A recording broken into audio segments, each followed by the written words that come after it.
Otca i Syna i Ducha Svatého. Amen. Pristupujem k oltáru Božému. Naša pomoc v mene Pánovom. Pán s vámi.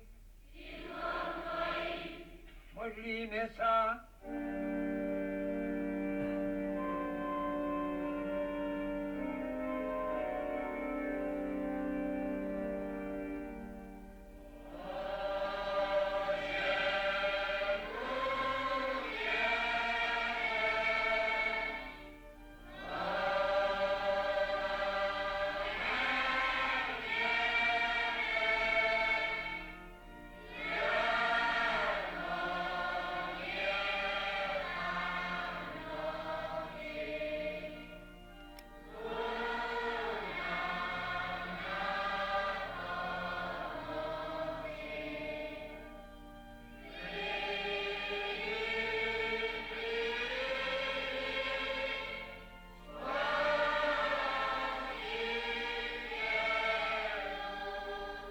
Po týchto ľuďoch by som mohol povedať, že to boli akési vnútorní aristokrati, takí askéti. Je pouvais dire sur ces personnes que c'était des aristocrates intérieurs, les ascètes.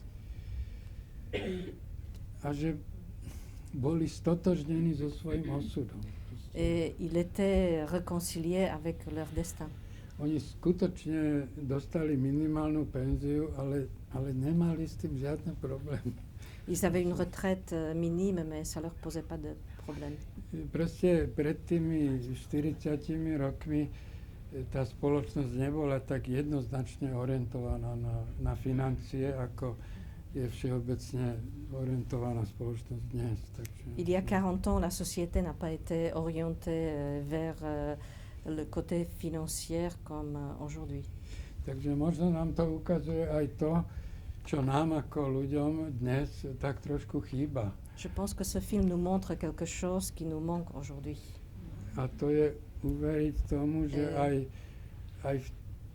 aj v tej duchovnej časti našich bytostí, c'est-à-dire croire un peu que même dans notre espace intérieur de l'âme, by sme sa asi mali rozvíjať a niečo by sme tam našli. on devrait se développer un peu plus et on y trouverait des choses. Ale to není recept, lebo ja nepoznám Mais ce n'est pas, správnu odpoveď ani na tú otázku, ktorú som im dával. ce n'est pas la recette et je ne connais même pas moi-même la réponse que je leur posais dans le film.